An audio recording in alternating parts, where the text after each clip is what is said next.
मुल्क में सोने की कीमतों में एकदम बड़ा इजाफा हुआ है।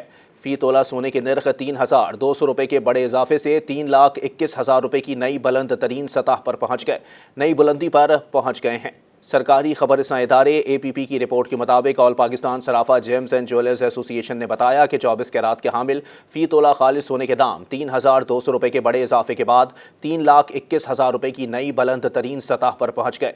इसी तरह 24 कैरात के हामिल 10 ग्राम सोने का भाव भी 2,743 रुपये बढ़ गया, जिसके बाद 10 ग्राम सोने का भाव 2,75,205 रुपये रिकॉर्ड किया गया, जबकि 22 कैरात का 10 ग्राम सोना 2,515 रुपये महंगा होकर 2,52,280 रुपये में फरोख्त हुआ। उधर फी तोला चांदी की कीमत भी 105 रुपये इजाफे से 3,580 रुपये और 10 ग्राम चांदी के निर्ख 90 रुपये बढ़कर 3,069 रुपये रहे। एसोसिएशन ने रिपोर्ट किया कि आलमी मंडी में फी ऑन्स सोने का भाव $31 बढ़कर $3,052 तक पहुंच गया।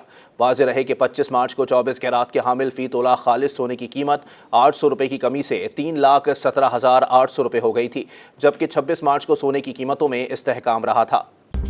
मज़ीद न्यूज़ अपडेट्स और डिजिटल स्टोरीज के लिए सब्सक्राइब करें डॉन न्यूज़ पाकिस्तान।